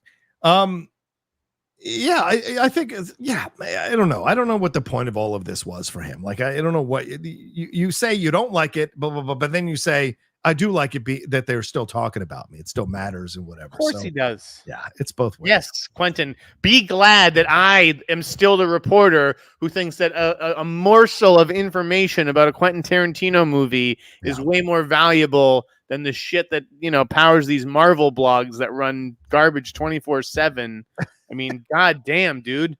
Like, I still give a shit about your movies, whereas like most of the internet only cares if there's a cape involved. Yeah, exactly. Oh, yeah, it's true. That's a very good point. And I feel like it's a low-key dig to say that they chose Paul Walter Hauser because he looks like a movie critic. I saw a lot of the movie critics from the 70s did not look like Paul Walter Hauser. Look at this, Quentin. This is the face of movie criticism now, baby. This is a sexy Jewish boy. Yeah, but he wasn't making a movie for 2024. It was supposed to be a movie critic back in the 1970s. And I've seen some of those movie critics from the 1970s. They were skinny people. So this idea that Paul Walter, I think it was a bit of a... It's because they weren't being plied with junk food for every goddamn movie. They don't get a big box in the mail full of snacks. They don't say, come to the screening and you can order whatever you want. Thank you, Lionsgate and the Happy Time Murders. Yeah. God, that movie. The Happy Time Murders. I love they're just like, we're just going to walk away from the candy case here at the movie theater. And if you guys decide to have some candy, so be it. So some random person who nobody knows, Yash Srivastava, felt the need to chime in and say, Quentin doesn't know who you all are. He definitely does. Insult you and tell you Quentin doesn't know who you all are. He 100% does. Tell your mom that she's late giving you your dinner down in the basement, you fucking clown. All right. I'm just like anything. All right, let's move on to some reviews here. I've been writing for Ain't It Cool News since I was 19 years old. I'm pretty sure Quentin knows. Yeah. Nobody knows who Yash Srivastava is. Probably not even his family. All right, let's do the reviews here. Let's get into The Crow. Jeff, this is the one film I was able to see finally. I almost did an out of theater reaction, but I didn't want to shit on something for 2 minutes. So go ahead, brother. What did you think of this film, this remake here? The Crow? Yeah. It was bad. Yeah, it was bad. I read your review, but I want you to, maybe not everyone here read it. Go ahead. The Crow just had no personality, and it's reflected in the names of the characters themselves. Okay, like if you just look at the henchmen and their names in the first movie, and even City of Angels, which I defend up until its like last 15 minutes, I actually think City of Angels is a better sequel than it gets credit for. This movie was definitely worse than City of Angels. Yeah. There is almost nothing like interesting in this movie. Bill Skarsgård, I thought, was terribly miscast. Twigs was better than I was expecting. Yeah. But I also the movie, she was fine. The movie was it was just too slow, John, and I couldn't believe that when I read that in the initial reviews. But they were right. Like the pacing, I thought was not good. It took way too long to get going. Way too long for him to get the makeup on. Yeah. What did you think? This ironically felt like the 90s movies that The Crow stood out from. This felt like one of those 90s movies from back then that were no good. And the reason The Crow was so good is because it wasn't like one of those 90s movies that did superheroes back then. So I think this is ironically is a massive step backwards for this franchise. It did no favors for Bill Skarsgård's career. I mean, he got some money and whatever, but he doesn't come off looking good in this film. And it's a weird mishmash of tones and styles. And they're trying to fabricate this romance. Bro, I didn't feel a damn thing between the two. Which when things happened, I was like, oh, okay, cool, fine. And then we get to the final 20 minutes, which is where all the stuff happens. And they give a moment where he's like, oh, I don't even want to be killing. And you're just like, oh, man, I don't know. There was so much. Plus, Danny Houston, listen, no offense, but Danny Houston was tired as a villain in 2005. I can't even imagine 2024. Like, who's scared of Danny Houston anymore in 2024? This was, honest to God, one of the worst cast movies I've seen in a while. Mm-hmm. Like, it was just... Yeah. And it's so funny that, like, the one choice that I thought was really poor, which was the Twigs one, was the one that actually worked out. So I think the problem that you were getting at with what you just said is that Bill is a good action lead. Yeah. He's not a romantic lead. Yes. And so when you're doing The Crow over and then you're literally focusing on the romance, especially for like the first 30, 40 minutes, it's a problem. Yes, and especially if you don't buy the romance, that is a huge problem. So I'm saying, yeah, he's not a romantic lead, and there's a lot of actors like that, and you have to know that. This is miscasting. This is just fundamental miscasting, and also the story. I mean, why would you remove the impetus from the first movie? I mean, we saw her as this innocent woman who was killed by these fucking horrible people. And so we're on board with the revenge, right? But in this movie, it's much more convoluted, and she's got some secret from her past. So we don't even get to necessarily feel the revenge situation going. And because she's not this innocent, pure woman who was but the same goes for him, really, right? Great point. And that's the thing. I got that. I understood that. Like, that was not the worst idea. Or he feels guilty and like a piece of shit, and like he's the one who should die again. This is about trading his life for hers. Yeah, which is different than in the first one, which is where they're trying to reunite. Right. Like that is gone, and that is a weird choice almost in and of itself. Yeah. It's not about them being together. Is this the end of Rupert Sanders, though, man? Talk to me. I mean, like, how many? Definitely not good. This is definitely not good for his career. I don't know what he does from here. But the thing is, I like Rupert. I watch him in interviews. He's an awesome dude. I would love to know Rupert, and I would actually defend parts of Ghost in the Shell. Oh, I defend it. It's visually stunning. It is, right? And I love the anime, and I get the whitewashing. Fine. But like, if you're looking at it, stripping that away, it's a good movie for the most part. And the Huntsman stuff is kind of half in, half out. But yeah. So I think there's a good director here. I just think there has to be better material for him to work with to really show what he can do. So I don't think he's done necessarily, but I'd like him to get involved with some better producers or better writers so that he can really just sit back and let his talent come through as a director and let it shine. Am I off base on that? No, I think what he needs to go do is like Netflix. He needs to go do something in Netflix or Amazon, maybe. Yeah, like I could have seen him directing the Craven movie, or maybe even a show. Like a show that's supposed to be successful, or maybe like one of these Apple sci-fi series. Yeah, but I think he needs to build his way back a little bit, because this is a big hit. Yeah, not the kind of hit you want. His career is taking a big hit. Yeah, agreed. Let's take a quick break, brother. Well, actually, let's finish off the reviews here. Don't Blink Twice. Did you go see this? Blink Twice. Blink Twice. I did. I did. Did you see it? Yes. Fine. Yeah, you did? I did, yes. Did you like it? I thought it was okay, and then those final few minutes, I'm like, oh, really? This is what we led to? And I also didn't love that. I wasn't satisfied by the end. I wrote that last night in the newsletter.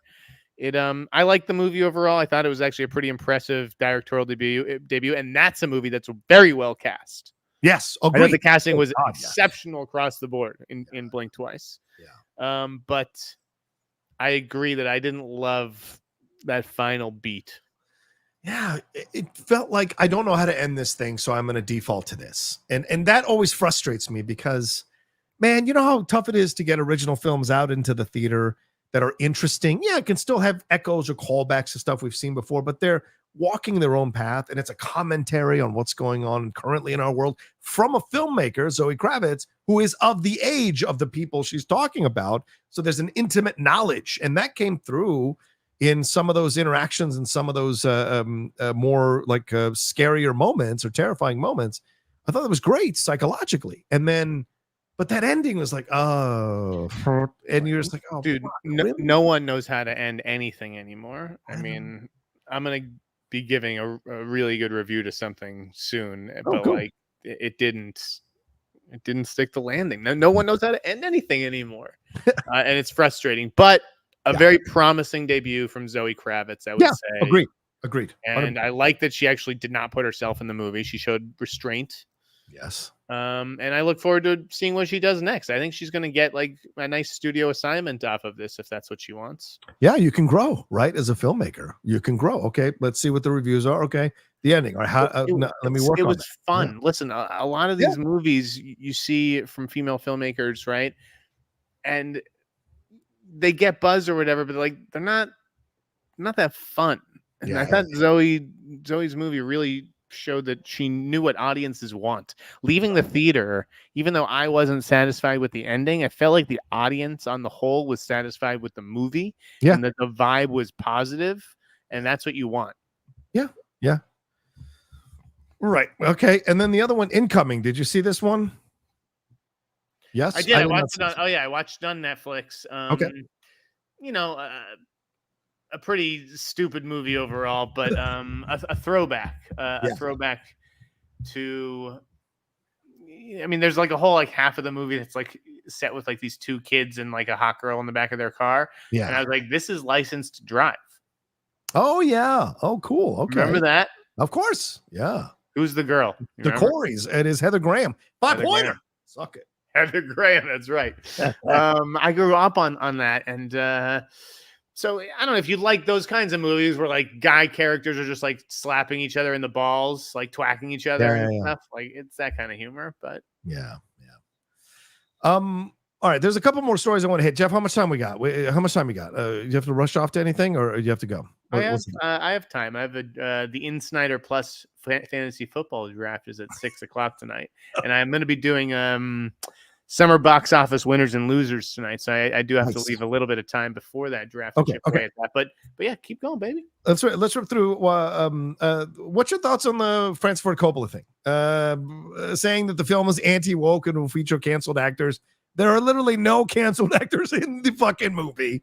What is he talking about? Why is he saying this? Why do we have to have controversy every week for this fucking movie? When we say canceled actors, I think he just means controversial actors or actors that, you know, give people pause when they come up in conversation, whether that's Shia or Dustin Hoffman or John Voight. I mean, he's not like making that up. You can say that none of those guys are canceled, but they're all working. There's certainly some association around them. I guess. No, what do you mean? You guess? Like you're saying we just talk about Shia LaBeouf and Miles Teller like similarly? I don't think so. I don't. Well, no, I just think Shia has a stronger body of work with which to counter any of those conversations. I think Ezra Miller, is a different conversation. If Ezra Miller had been in the movie, that's something else. But it's been a while since the Shia stuff, and Shia said, and Shia did the work. Do you know what I'm saying? And has come back, and Peanut Butter Falcon, and all these things. I don't know. Ironically, his stuff is involved with FKA Twigs there. I think that was after. I think he got canceled after Falcon and Honey Boy. Okay. It was right after Falcon and Honey Boy. I thought it was after Honey Boy, but maybe it was after Falcon. All right. But either way, I mean, he made it very clear that he knows he did wrong. He apologized, and he said he's doing the work. So I don't think that's necessarily in the same conversation. John Voight, I can understand, but that's a political beliefs thing. Do you know what I'm saying? And so I don't know. That's all that matters. That's all it takes these days, right? You could. I'm going to go into a booth and check this box, and so because of that, you're going to hate me. Let's not bring Cheryl Hines into this, but yeah, I mean, I just think it's kind of an interesting situation. But I don't know what he means by anti-woke or what. I don't know what that means. He's got a fucking hugely diverse cast, and so I don't know what he's talking about, to be honest. Speaking of his cast, actually, yes. I don't know if you watched this movie. So who's the female lead in Megalopolis? Do you know?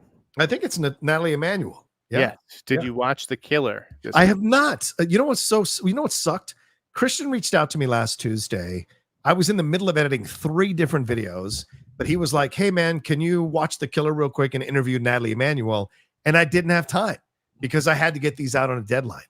So I was super mad because I love the original from John Woo. You didn't ask me, Christian. Didn't ask me, and that's why. Because Christian doesn't ask me to do these interviews, I have to sell. Oh, wait, what? Wait, but who gave you that belt? The team belt. Did you get that belt? Or did you steal it, or did he give it to you? I can't say. I can't reveal anything. My method.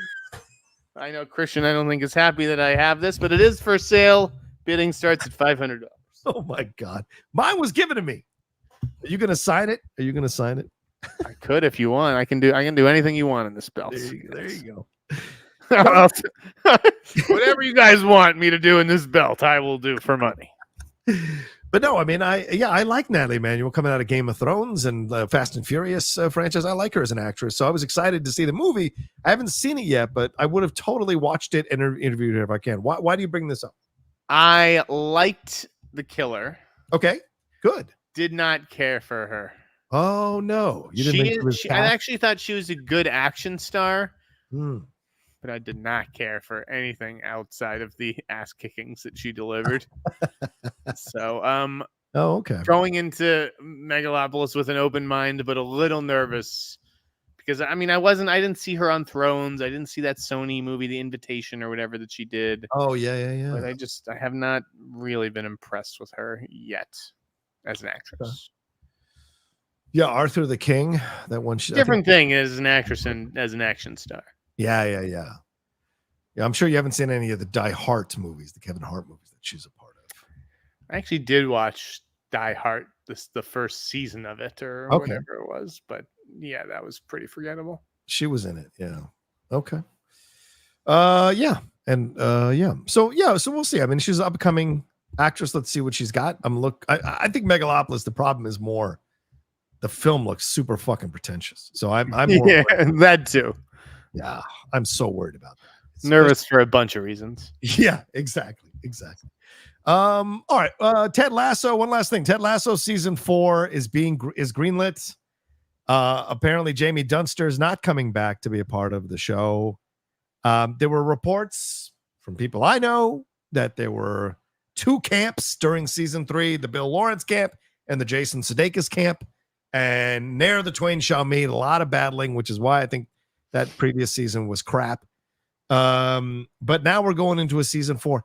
I don't know that we need Ted Lasso to come back, Jeff. I'll be honest. The first season was great. Second season had some good episodes, but the third season was an utter mess. And for someone like me, who is a massive football fan for decades, it was insulting some of the ridiculous storylines that they were trying to pass off as possible in this world. And it became a maudlin, cliche-filled lifetime fucking series in that third season. So I don't know coming back if a season 4, if Sudeikis was involved with the writing and the direction of season 3, it doesn't give me a lot of hope for season 4 because I don't think Bill Lawrence is coming back to be a part of this, although he says he will. What are your thoughts on this? Do you care at all? About which part of it? About season 4 of Ted Lasso. I think that what it signals is that a certain streaming service is getting a little nervous, desperate. Oh, desperate. All right. Don't you think? Yeah. It's like, oh God, we can't give up Ted Lasso right now. We really need Ted Lasso to come back. Just fucking pay them whatever they want. Yeah. I mean, did you see the news today? Did you see the Wolves poster that came out? No, I did not. Apparently a new Wolves poster came out from Apple. Okay. And this poster had the release date of September 27th, which is the streaming release date. Right. And it didn't have the theatrical release date. Ooh. And I've heard that ticket sellers have stopped selling tickets. So what does that mean? That means it's not there. It is very clearly. That Wolves would go straight to Apple and not even get the 1 week theatrical release that we were discussing, right? This is all like that's what I was basically saying before. Yeah. This is a tough time for Apple right now. I really think that they're going through it. I think that they're reevaluating everything. I mean, you have a movie with Brad Pitt, George Clooney was supposed to go wide. Then you announce it's going limited. Maybe it is still going limited. We haven't heard anything official to the contrary. Yeah. But it feels like it might just be going straight to Apple, which is wild. Yeah. To have paid those guys that much to star in a TV movie. I just think that Apple is getting a little desperate. Yeah, I mean, yeah, I guess that's fair. And if that's happening, shit. I mean, because the story just came out that they're each getting $35 million for the movie. That was the New York Times. I said 45 in my newsletter a couple of weeks ago. So welcome to the party, New York Times. Yeah, fair point. And that John Watts got $15 million to do the movie. Dude, this is like selling a hammer to the government. Like, it's insane how much these guys are making off this stuff that is not going to make money back for Apple. Again, anytime that like the New York Times has a number right in its story, probably it's being confirmed or it's being fact checked, right? Yep. And I'll tell you this right now: no studio has ever what is the incentive to tell the truth and give you the actual numbers? There's zero. There's zero incentive. They're lying. That is how this game is played. Yep. And so if they're admitting to 35, right, and the quote was at least 35, according to the New York Times, you can bet that it was what I reported, which was 45. 45. There you go. I mean, if Downey Jr. can clear 50 a film, I mean, Clooney and Pitt still have some leverage, I guess. With the buyout. With the buyout. But I will say this. I finished watching Bad Monkey. That is a damn good show. So anybody who is watching us, and I'm not allowed to review the separate episodes, but I can tell you overall, we finished it off in 2 days or 3 days. That is an excellent show. Natalie Martinez is a fantastic actress. I'd never seen her before in anything. She is so good in the show. I thought the trailers were terrible. I thought the show was going to suck. Yeah. A couple of my friends texted me and told me you should watch it. And yes, Vince Vaughn does the Vince Vaughn thing, but he turns it down enough to let all the other actors breathe. Homie from Deadpool and Wolverine, who plays Peter, what's his name? He was great on the show as well. So if you guys haven't watched Bad Monkey on Apple Plus or have been considering it, and it's, by the way, it's from Bill Lawrence, who did the first couple of seasons of Ted Lasso and Scrubs, and I think what was the one with the women? I forget the name of that one with the older women, but who else? Rob Delaney. Rob Delaney is great in the show, and so is Meredith Hagner, who I've enjoyed a number of things, including that recent one with John Cena and her and Lil Howery. So this is a Vacation Friends. So I think this is a one that you guys should definitely check out. It's breezy, it's fun, it still has stakes and some gore. And of course, Jodie Turner-Smith is excellent as well. She's in every episode. So highly recommend Bad Monkey. Have you gotten a chance to watch it, Jeff, or no? I got my own Bad Monkey. No, I have not seen Bad Monkey. I've heard mixed things. Like, initially the buzz was not very kind, and then I have started hearing responses like yours, where people are giving it a chance and they're really liking it. So, I may do it. Okay. But I've just spent all week watching a different Apple show. So. It feels like your kind of show, to be honest with you.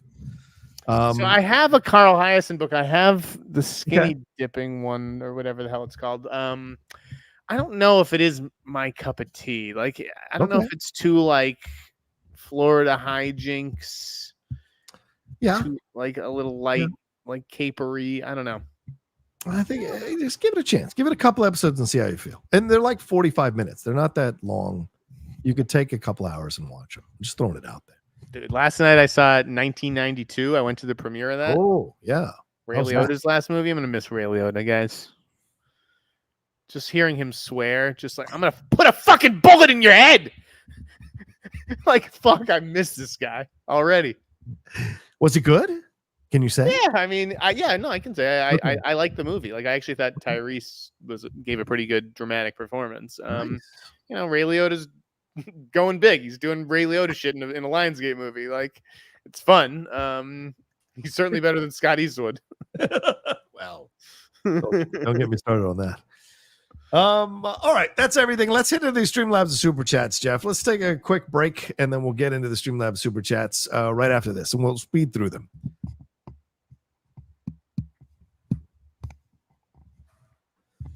All right, let's bring them up here and let's get into it. First one's Carlton Runner. They're in London. It says London calling, sending in support, and pleased to see Beetlejuice. Beetlejuice is getting positive early reactions. John, will you be watching the Paralympics? I will try. It's the opening ceremonies, I think, were today, and so I will definitely try and watch some of the sporting events for sure that's going on there in Paris. So cool stuff. Aliyah Aloha says, will the petitions and social media furor have any effect on Lucasfilm or Disney over the Acolyte, or do they know it's a vocal minority and also clickbait? Oh, Jeff, do you want to take this one?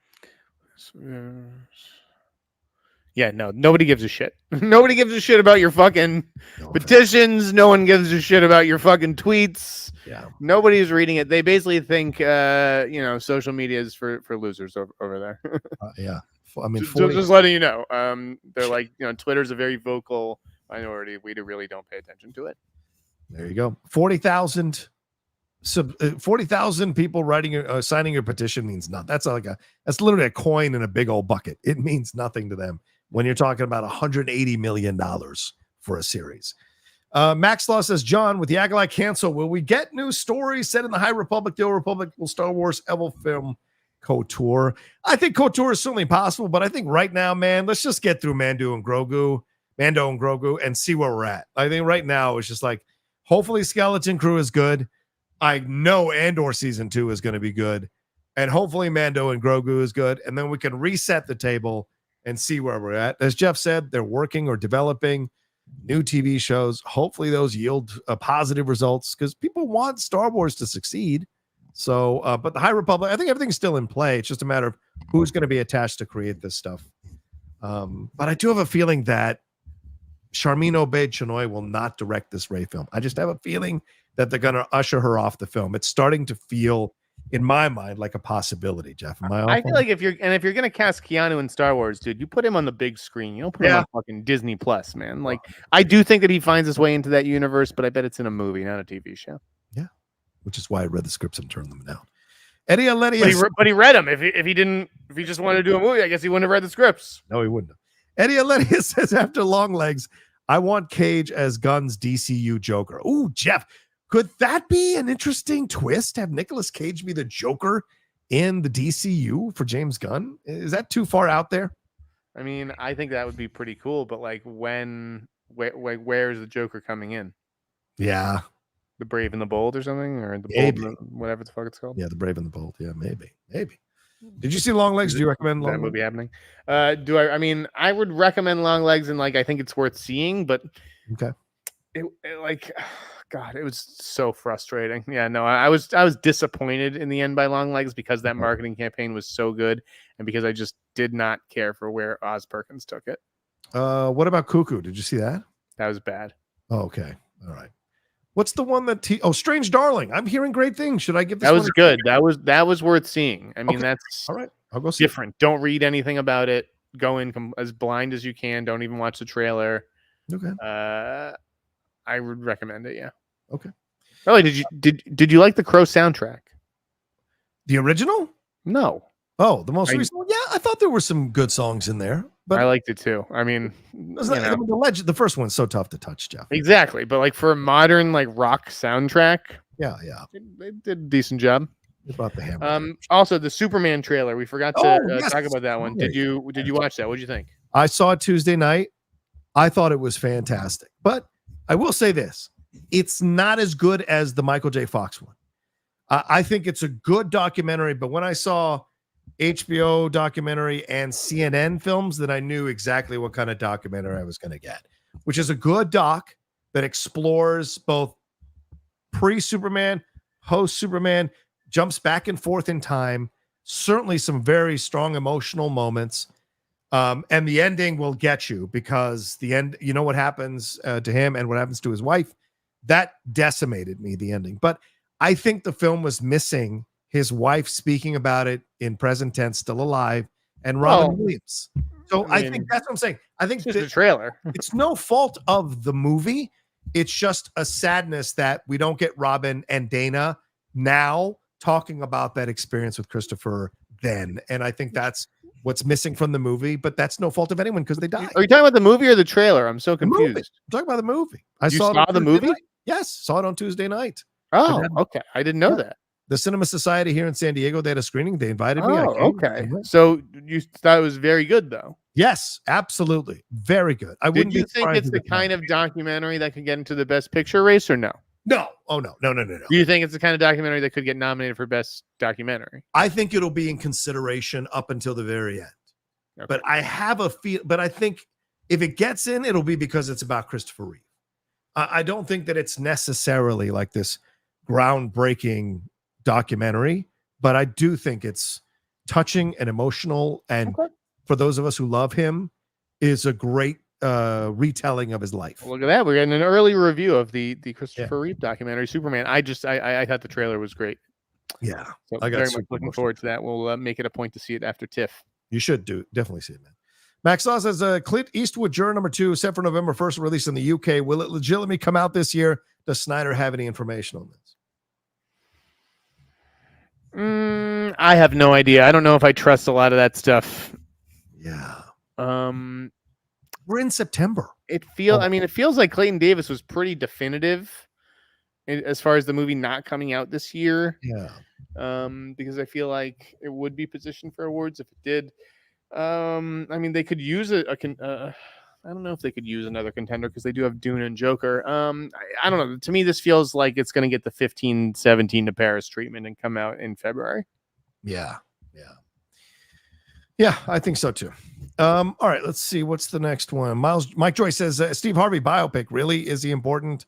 I think we covered that, Jeff. Yeah, we beat that one into the ground. Ewok says, heard anything about the TIFF/Venice entry, The Brutalist, with Adrian Brody and Guy Pearce, 3.5 hour period epic releasing in 70 millimeter with intermission. Whoa! I'm now excited and interested, Jeff. I've heard, The Brutalist is definitely going to be one to watch this fall season. Okay. I'm going to try to check it out in Toronto. I don't know how many chances I'm going to have though, because obviously that's a big chunk of the day. Yeah. I like Brady Corbett. I don't know if I saw Childhood of a Leader, but I did see Vox Lux, and I was impressed by Vox Lux, especially the filmmaking. Some of the filmmaking in Vox Lux was like, this is like very close to Fincher level, honestly. Yeah. So I am looking forward to it. I just don't know like what the tone is going to be. Like, is it going to be the movie I keep thinking about when I hear about The Brutalist is The Immigrant? Oh yeah. Do you remember that movie? Isn't that the one with not Monica Bellucci? Who am I thinking of? The actress from The Dark Knight and the Yes, Marion Cotillard. Marion Cotillard, yes, the French actress. And Joaquin and Renner, I think. Yes. That's what when people talk about The Brutalist, that's the movie that comes to mind for me. Yeah. We'll see. Okay. Samo says, thoughts on the Killer remake? If you all saw it, Samo, I think Jeff already laid it down for you. Not bad though. Yeah, for a Peacock movie and like John Woo and everything. I liked how it moved. It definitely moved well. Okay. Omar Sy was good. I gotta see. Oh, I like Omar Sy. Dirty Mother Towson says, can't wait for Jeff's TIFF recap. I'm stoked I was able to snag tickets this year. Wow. Looking forward to Life of Chuck and hope I can somehow see Megalopolis. There you go. All right. Jeff, the 13th. Yeah, I'm looking forward to both of those movies as well. So like I have to do the ticket selection thing this week. Us critics get 10 tickets or whatever to public screenings, and then the rest we have to see P&I unless we have our own connections. I have a million emails being like, we've noted your ticket request. We'll let you know. They let you know like sometimes it's like 37 minutes before the movie. It's like, hey, can you get across Toronto in 37 minutes and pick up the ticket at this hotel room and then go 20 minutes away to another theater? I mean, it's fucking insane, Tiff.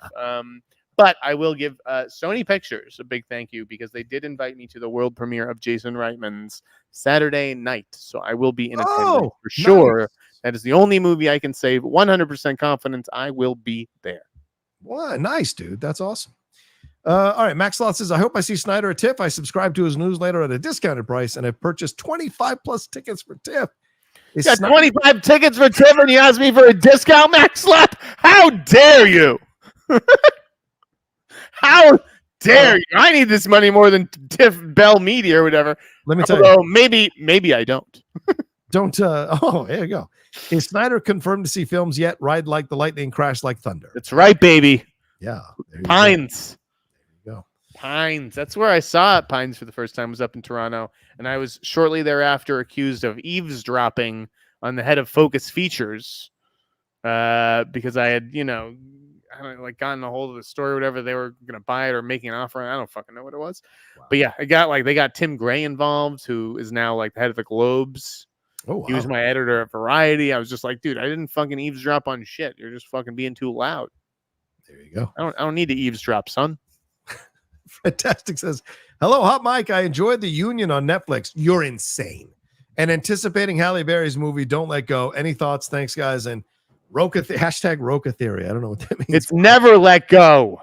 Never let go. Right. Yeah. Which the new trailer dropped today for it on YouTube there. But dude, here's the thing I'll say about that trailer, John. Let me ask you about this, okay? This is a movie in which you're seeing little black kids dragged by rope across, by their neck with rope. What is happening in this movie? It's supposed to be a horror film that echoes in generationally. So That's on purpose, bro. It's a commentary there. It is. I mean, it's weird. Yeah, it's I weird. agree. I'm not gonna lie. I'm sure it's tough to see, but I think it's on purpose, of course. Mumra says, do you think the Union, real quick, John? Did you watch it? I watched 20 minutes of it and turned it off. Guilty pleasure. Terrible. Guilty pleasure. Okay, fine. It's fucking terrible. Mumra says, do you think a Cosby Show revival series could work without Bill Cosby, similar to the Connors? They've made that show work for 6 seasons now without Roseanne.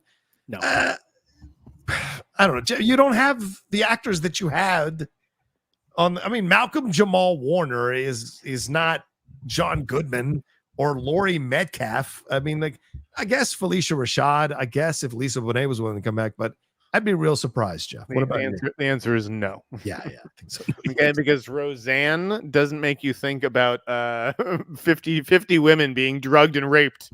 Okay. True. Yeah. So big difference between Roseanne and Bill Cosby. And good luck trying to kill Bill Cosby off his own show and not getting sued. Good luck. I mean, I don't think that's the problem. Calling it the Huxtables or whatever. You maybe could do it, but the whole time you're just thinking, isn't this the Cosby Show without Bill Cosby? And why isn't Bill Cosby there? Oh yeah, because he drugged and raped 50 women. Yeah, that's true. No, you can't. It's just like what I said with Kang, guys. It's just like this is basic human psychology. Yeah. You can't, even if he was found, like you can't bring him back. You can't recast the role of Kang because the whole time you're just thinking about Jonathan Majors and what he did. Yeah, good point. Yeah, I agree. Don Reynolds McWhiskey. Oh, good to see you, man. He said, to quote Quentin Tarantino, when the insider reports something, it instantly becomes news. There you go. I called it a hot rumor. It's like, why can't I just put hot rumor in my newsletter and that's where it lives? And if you want to read the rumor, you read it. Why does the internet feel the need to aggregate everything that everybody says, right? They don't check it themselves. No. Right. They have no sourcing of their own. And then they get upset when, a director calls you out or whatever. Yeah. It's like, you guys fucking made your own publishing decision. So. Fair point. Yeah. I agree. Yeah. A lot to say about that. Samo says, they're concerned of how bad a summer Lionsgate has had. Is there a concern here, Jeff? Only in whether I get invited to the next Lionsgate premiere. They're definitely the loser of summer. Yeah. Nothing that they did worked. That will be in tonight's newsletter, unfortunately. I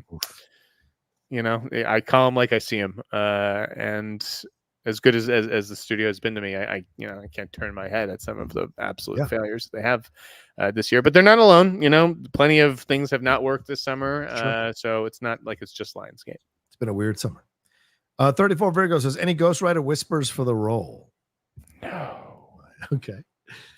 Ewok says 100% Cruise will do Tarantino's last film. He's worked with Kubrick, Scorsese, Coppola, Spielberg, P.T. Anderson, Ridley, and Tony Scott, De Palma, Oliver Stone, etc.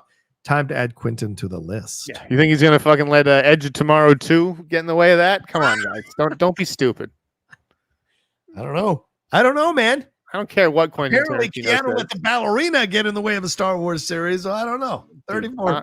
Tom Cruise. I don't care what Quentin Tarantino says. Tom Cruise would show up on that set and say, "Give me a part." Yeah, just write me lines. 34 Virgo says, if Keanu's in Disney, then Marvel is soon after. Oh, I think that's a very real possibility. That if he does a Star Wars movie, which I think is going to happen, Marvel would be next. Sure, why not? He fits.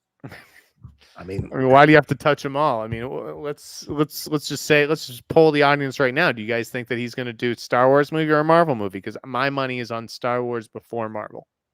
I agree with that, but he'll do the Marvel movie.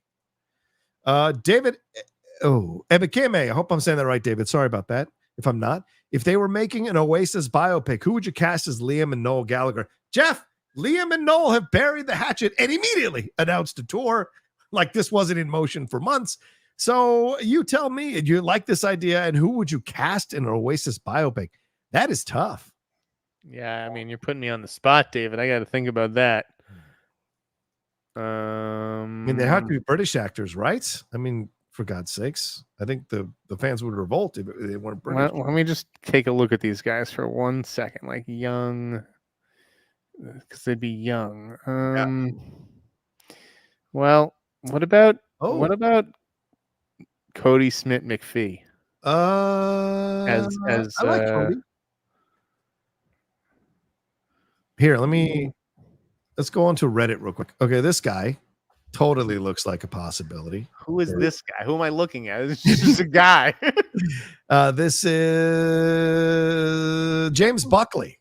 There as a possibility. Shane Ritchie as Noel is a possibility. Keith Allen as Bowden. Who are these people? British, you have to cast actors who people know. British actors. Yeah. I don't know. James Hargreaves for every role. I don't know. Maybe. I don't know. It's a good idea. Sorry, I can't think of it on the spot either with Jeff. But Liam and Noel. I mean, it would have to be two very strong actors.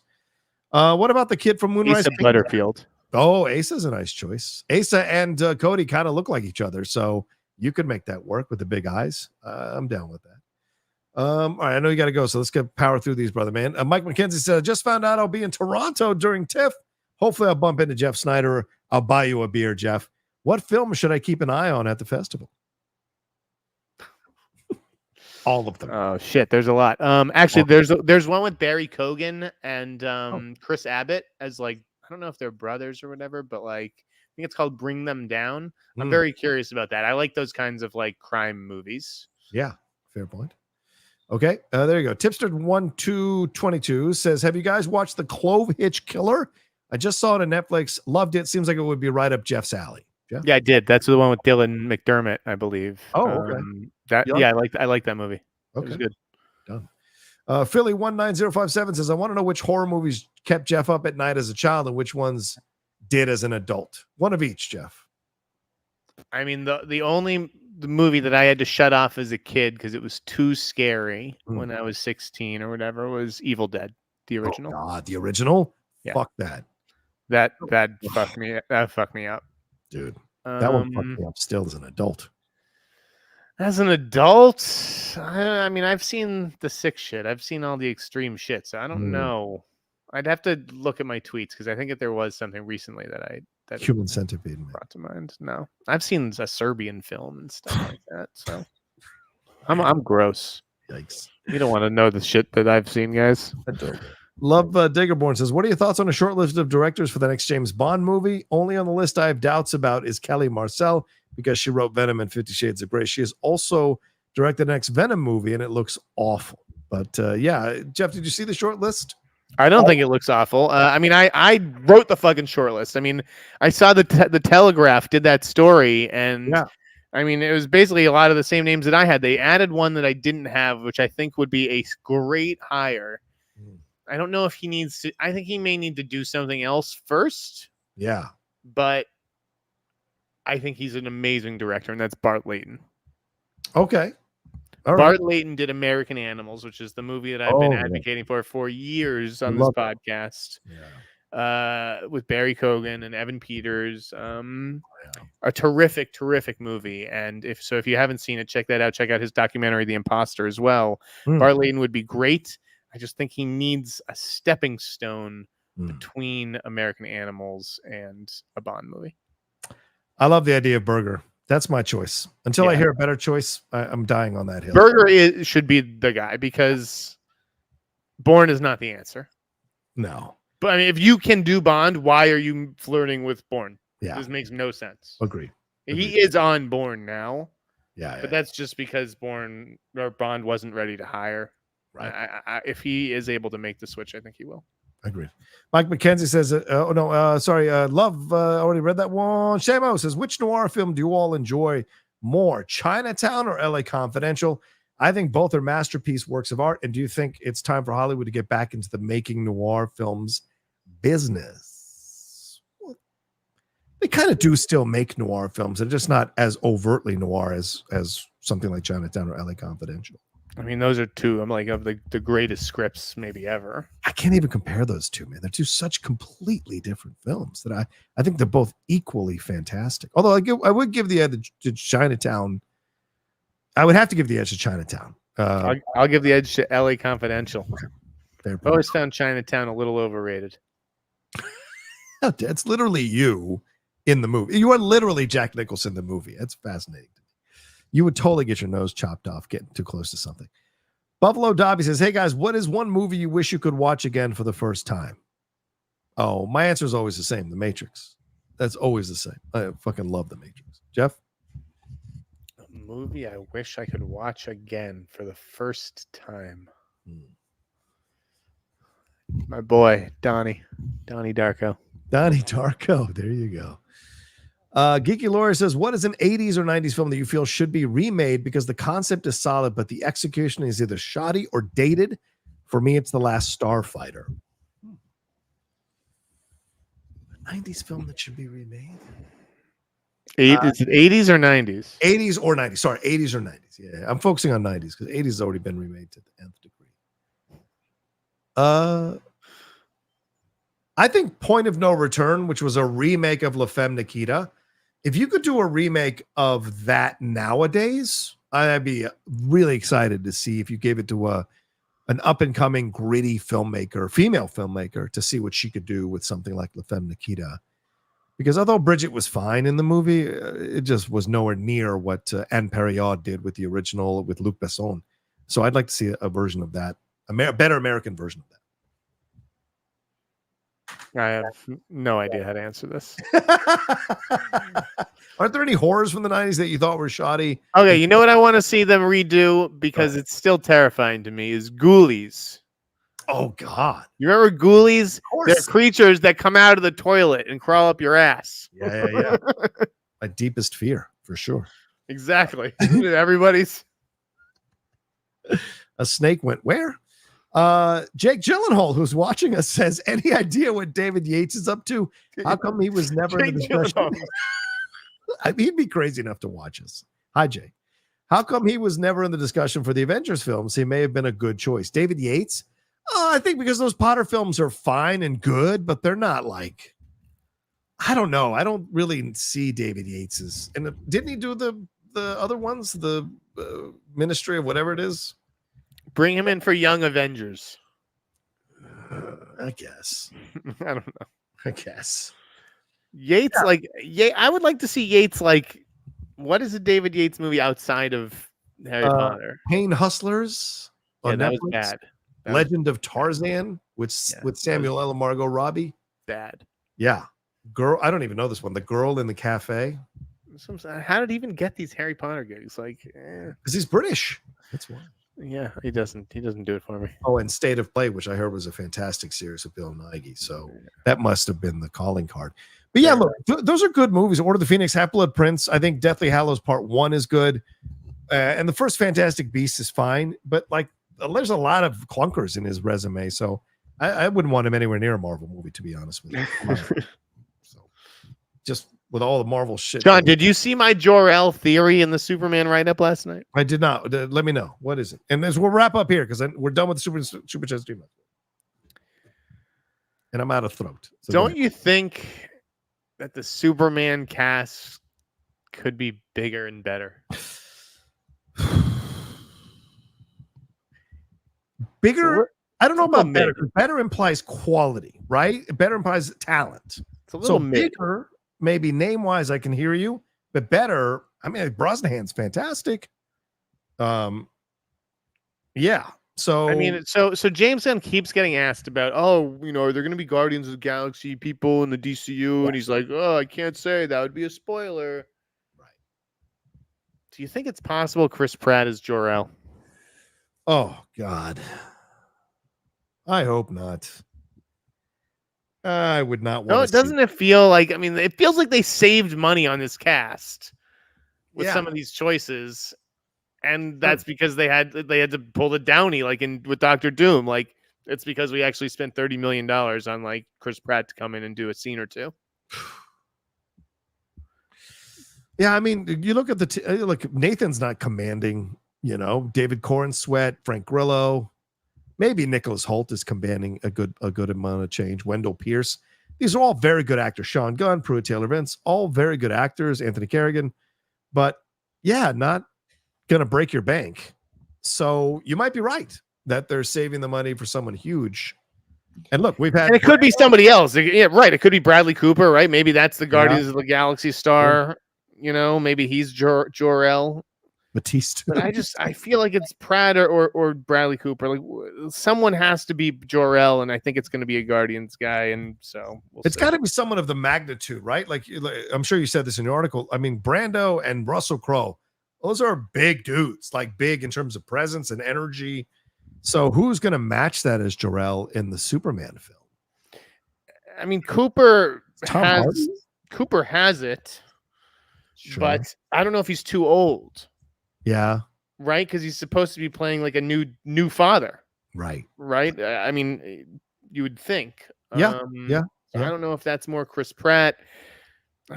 Someone has to be fucking Jor-El in this movie. You're telling me Jor-El's not in the movie? No, he's got to be in the movie. Yeah, like how can he Essential.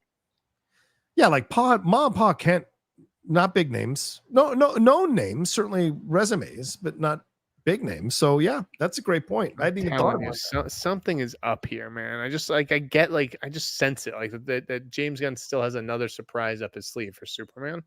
Yeah, here's some names. I mean, he's worked with Kurt Russell, Nick Cage, Josh Brolin could be Jor-El. Kurt Russell could be Jor-El. Yeah, maybe Vin Diesel could be Jor-El. Maybe John Hamm. Someone say Vin Diesel could be Jor-El. Who are we getting comments from? Jesus, Mike Joyce. Yeah, Mike's always a little off kilter there. Vin Diesel could be Jor-El. Henry Cavill is Jor-El. I'm just saying, something's up with Jor-El in this movie, and guess. I wouldn't be surprised if it was Pratt or Cooper. I guess I should have maybe put Cooper as well in the story. Cooper makes sense. I don't know about Pratt. You don't think so? No, he's not big enough name. Pratt's also been laying low. That's what I'm saying, because his films have been doing well. I don't know why. He's not a big enough name. He did Guardians and Jurassic. He's like pretty big. I mean, I don't know. Yeah, just been very quiet lately, and I wonder if that's because he was off filming something in secret. No, maybe. All right, you might be right. I like that. We'll see. I like where you're going. Cooper has too. We'll see. All right, but there you go. That's our show. Thank you so much for hanging out with us. Jeff's got to run off and get that newsletter out and do some stuff. So thank you all. Thanks for the Streamlabs and Super Chats. We appreciate it. Madeline, thanks for the lively chat. Jeff, where can they find you and subscribe to your newsletter? TheInsider.com. Tell your mother, tell your brother, tell your sister, tell your father, tell your daddy, tell your uncle, tell your cousin. TheInsider.com. Thanks, guys. Went full Groucho Mark there. You can follow me at The Rocha Says on Twitter, Instagram, TikTok, The Outlaw Nation on Twitch. Please remember to subscribe. We're so close to 35,000. Subscribe. Hit that bell button. Leave your comments down below. Share it on social media. Give us some love, people. Thousands of you watch the show every week. I hope all of you are subscribed to the channel so you know when we're dropping the show and having to change the schedule sometimes. So that's the situation there. So thank you very, very much. And as Jeff said, we might not have a show next week. Jeff won't be able to do the show next week, but I might lure Christian in to have some fun. And maybe Jeff will call in from Toronto, which I think would be a blast to be a part of this. But definitely the week after, we will have a big TIFF rundown from Jeff Sneider, who was there on the ground, giving us a report on what it was like and what he watched. So look for that. And of course, DM me, baby. DM me. He's selling the tag team belt for $500. There you go. All right. Thanks, everybody. We love you, madly. Take care of yourselves. Be well. And we'll talk to you soon. Bye.